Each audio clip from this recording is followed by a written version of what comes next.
नमस्कार। India debate में आप सबका स्वागत है। मित्रों, कल दिन भर और आज लगभग सभी अखबारों में एक सुर्खियां छाई रही। प्रधानमंत्री की तस्वीर के साथ आर्टिकल्स छपे, न्यूज फॉर्मेट में आर्टिकल छपा। कल तकरीबन सभी टेलीविजन चैनल्स पे, देश भर के सभी टेलीविजन चैनल्स पे एक इंटरव्यू चला। न्यूज रिपोर्ट्स बना करके इंटरव्यू चलाए गए कई टेलीविजन चैनल्स पे, और चूंकि ये सभी मीडिया आउटलेट पे चल रहे थे, डिजिटल प्लेटफॉर्म पे, सैटेलाइट प्लेटफॉर्म पे, अपने प्लेटफॉर्म पे तो उनकी इतनी हैसियत नहीं थी, लेकिन सैटेलाइट की जो बैकिंग थी और डिजिटल नेटवर्क की जो बैकिंग थी, प्रिंट का जो आज बैकिंग रहा, उससे ये ट्रेंडिंग करने लगा।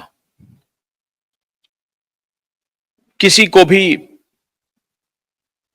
प्रधानमंत्री के इंटरव्यू करने का अधिकार है, करना भी चाहिए, ये उनका अधिकार है और इस अधिकार से कोई किसी को वंचित नहीं कर सकता है।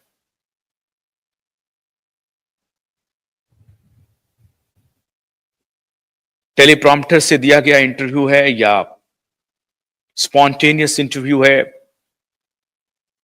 लेकिन कल तो यह ब्रॉडकास्ट हुआ, टेलीकास्ट हुआ,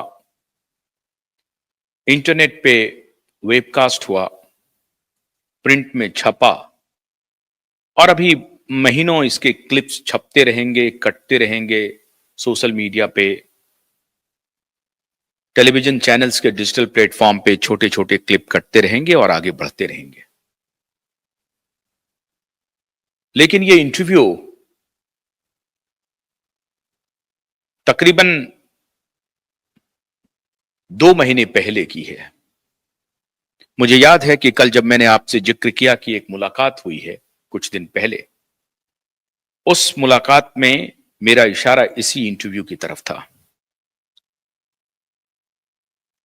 क्या इंटरव्यू है, किसके साथ इंटरव्यू है, यह मैं भूमिका आपको इसलिए बता रहा हूं कि आज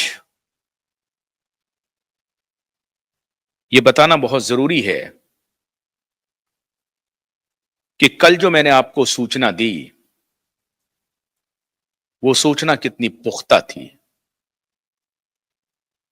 और क्यों ये सारे इंटरव्यूज यकायक सरकार के सामने जाने की पूरी तैयारी, सरकार से मिलने की तैयारी, प्रधानमंत्री से मिलने की तैयारी, एक स्टेट के मुख्यमंत्री से कोई और मिल रहा है, ये सारे लोग जो मिलना शुरू किए हैं, उसके पीछे की कहानी क्या है। एक स्वाभाविक घटना भी हो सकती है। किसी जर्नलिस्ट को प्रधानमंत्री ने अपने पॉडकास्ट के लिए नहीं चुना, पहला पॉडकास्ट था उनका, और वो एक बिजनेसमैन, बिलियनर बिजनेसमैन को चुना। ये प्रधानमंत्री का अधिकार है, प्रधानमंत्री किसी को भी चुन सकते हैं। लेकिन एक बात की तो गारंटी हो गई कि इन सभी चीजों से सीबीआई पर कोई प्रभाव पड़ने वाला नहीं है। और जो बात मैं कह रहा था, वो बात साबित हो गई कि सीबीआई क्यों एक्टिव है और एसआईटी क्यों एक्टिव हो गई है, क्योंकि ये हलचल चारों तरफ अब दिखाई पड़ने लगी है। लेकिन आज अपने एसएसआर वॉरियर से मैं लाइव बातचीत भी करूंगा, इसलिए आप सभी ज्वाइन करें, लिंक शेयर करें। आप प्रभात, हमारे पास वो शक्ति नहीं है कि मैं देश के सभी सैटेलाइट टेलीविजन चैनल्स को पैसा दूं, अपना इंटरव्यू चलाऊं। हमें तो अपना ही चैनल चलाना मुश्किल पड़ रहा है। लेकिन आज तक का इतिहास है, जब धनानंद से चाणक्य टकरा रहा था, तो उस वक्त कोई चंद्रगुप्त उन्हें मिले नहीं थे, लेकिन वो टकरा रहा था तो खुद के ऊपर भरोसा था, विश्वास था। और चाणक्य जब टकराए धनानंद से, तो अपने ऊपर भरोसे को लेकर के ये कि चाणक्य जो भी कह रहे थे, कर रहे थे, जिस रास्ते पर चल रहे थे, वह रास्ता सच का रास्ता था, सत्य का रास्ता था, न्याय का रास्ता था। हम भी उसी सत्य और न्याय के रास्ते पर बढ़ते जा रहे हैं। आज मैं आपसे लंबी बात करूंगा। ये कोई लड़ाई नहीं है, ये कोई युद्ध नहीं है जो मैंने छेड़ दिया है। ये देश के लिए चिंता और चिंतन का विषय है। अपनी बातचीत में प्रधानमंत्री कहते हैं कि मेरी मां ने कहा, जो मेरी मां कभी पढ़ी लिखी नहीं थी, मेरी मां ने कहा कि काम करना बुद्धि से और जीवन जीना शुद्धि से। आज मैं उस प्रधानमंत्री के सामने, हमारे देश के सनातनी प्रधानमंत्री के सामने, उसी शुद्धि का प्रश्न लेकर हाजिर हुआ हूं। प्रधानमंत्री किस शुद्धि में यकीन रखते हैं? क्या अपने मां के वचन को अक्षरशः कबूल करते हैं या नहीं करते हैं? हमारे प्रधानमंत्री की शुद्धता क्या है? आज इस पर बहुत बड़ा सवाल है। मुझे मालूम है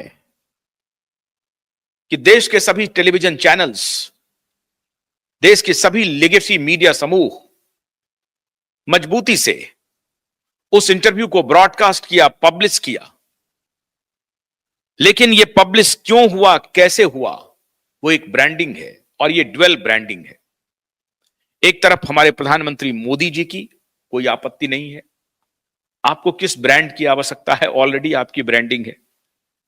लेकिन जो शख्स आपसे बातचीत करने के लिए पहुंचा था, वो अगर वो बिलियनर है, 100 करोड़ रुपए अगर वो टेलीविजन चैनल्स पे, डिजिटल नेटवर्क पे यूं पैसे फेंक देगा तो 1000 करोड़ की वो ब्रांडिंग कर लेगा। वो मास्टर है शेयर मार्केट का, उसे पता है कि कब अपने शेयर को उठाना है और कब अपने शेयर को गिराना है। वो उठाने में भी कमाता है और गिराने में भी कमाता है। वो बाजीगर है शेयर मार्केट का, ऐसा लोग कहते हैं, होंगे भी। और उसी शेयर मार्केट के एक बाजीगर से हमारे देश के प्रधानमंत्री बातचीत कर रहे हैं। आज मैं आपको, अब तक तो मैं बताते ही रहा हूं, लेकिन बिल गेट्स के साथ जब हमारे देश के प्रधानमंत्री ने इंटरव्यू किया था और एलन मस्क ने भारत आने से मना कर दिया था, तभी पता चल गया था कि हमारे देश के प्रधानमंत्री या हमारे देश के प्रधानमंत्री के चारों तरफ जो बैठे हुए ब्यूरोक्रेट्स हैं, उन्होंने कुछ गलत फीड कर दिया है हमारे देश के प्रधानमंत्री को। कौन हमारे देश के हक में है, कौन हमारे देश के खिलाफ है, इसकी शायद जानकारी हमारे देश के प्रधानमंत्री को नहीं हो पा रही है। सनातन के प्रति पूरी आस्था रखते हुए कोविड के दौरान हम उन्हें इन्फॉर्म करते रहे, चट्टान की तरह खड़े रहे, सारी दुनिया की खिलाफत मोल लेकर के खड़े रहे, मीडिया की खिलाफत, अदालत की खिलाफत, लोगों की खिलाफत, लेकिन हम खड़े रहे और आज हम जीते। आज वो बेईमान अमेरिका से रफा कर दिए गए हैं, उनका अब नाम लेने वाला कोई नहीं है। लेकिन आखिरी लड़ाई बाइडेन लड़ रहा है, आखिरी लड़ाई। उस भ्रष्टाचारी सोरोस को सर्वोच्च नागरिक सम्मान देकर के किसी प्रकार से उस लड़ाई को, लड़ाई में बने रहना चाहता है। वो लड़ाई हार चुका है। बेईमान, दुनिया के बेईमान लड़ाई हार चुके हैं, लेकिन उस बेईमानों से रिश्ता रखने वाले हमारे जो भारतीय हैं, वो अभी भी इस लड़ाई में बने हुए हैं और कहीं ना कहीं हमारे देश के प्रधानमंत्री उसके साथ खड़े हैं। बड़ी मजबूती और जिम्मेदारी और अकाउंटेबिलिटी से मैं ये बात कह रहा हूं आप सबको।